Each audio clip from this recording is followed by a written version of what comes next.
Welcome to the Introduction to unrealED. In this video, we're going to talk to you a bit about what unrealED is, what it can do, what it's not really designed to do, and give you an overview of what to expect over the next series of videos as we introduce you to the unrealED user interface. So for starters, Logan, what exactly is unrealED? Well, unrealED is the level editor application for Unreal Tournament.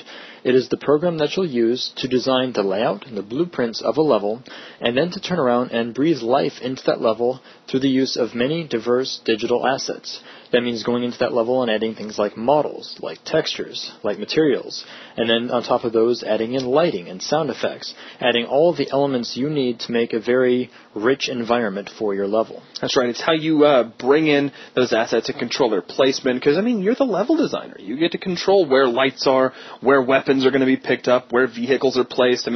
If you're building a capture the flag map, you control where the flags are. Every single thing out there you have control of. You get to place those and edit those as a part of the level design experience. So what is it that unrealED can do? Well, the answer is a lot of things, but an overview of a good chunk of them would be create the shape of your levels, as Logan was saying, kind of create that blueprint. And you're going to do that through BSP, which is something that we'll talk about a little bit later. You're going to combine a series of I want to say brushes, but I don't want to jump the gun too quickly. You're going to combine a series of shapes to form the overall schematic of your level, and then you're going to populate that level with assets, things like structures and decorations. They're called static meshes, and we'll talk a bit about those in the future. You're going to add lighting and control your shadows. You're going to add and edit sound effects. You can add particle-based special effects, such as explosions, smoke, fire, or teleportation effects when you see something break up into little tiny motes of dust and things like that. You can create and add dynamically interactive elements, such as crates that you can pick up and throw around.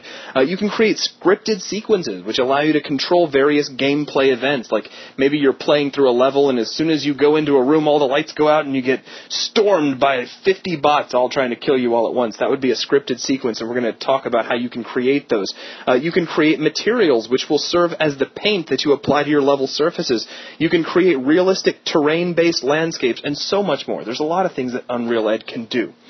However, there are a few things that unrealED isn't really designed to do, and I don't want to give anybody the idea that by opening up unrealED they can accomplish absolutely everything they need to create their own game, because that's not really the case.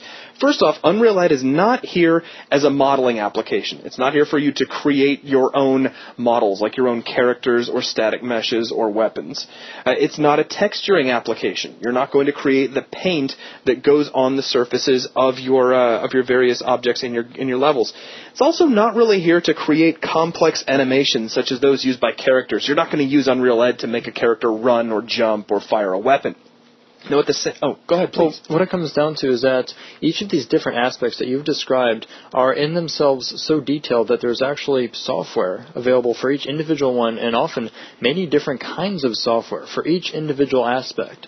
So rather than make one giant program that tries to handle every single aspect of digital content creation imaginable, instead it's used to combine assets from other more dedicated programs. So we can have an entire software suite that does nothing but generate sound and music, and instead use that to create a final product that's pulled into the game. That's right, but if you're a little bit concerned by that, please don't worry about it, because when you get Unreal Tournament 3, included with it are thousands upon thousands of digital assets available for you to use and populate your levels with.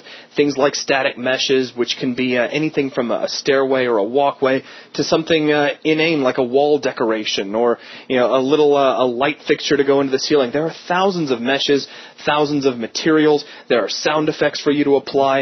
Lots of different things that you have already prefabricated and ready for your use.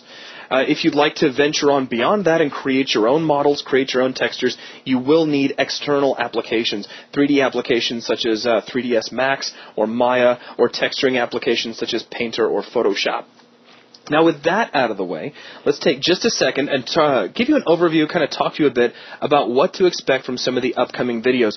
We're about to introduce you to the unrealED user interface, and we're going to break it down into a series of very small video chunks going over specific portions of the interface.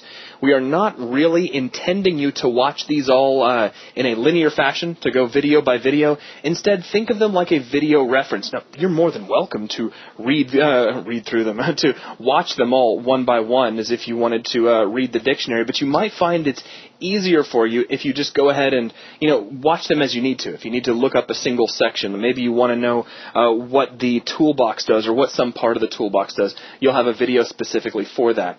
So with that, we're going to draw this video to a close, and in the next video, we're going to take a look at a general overview of the unrealED user interface. Thanks.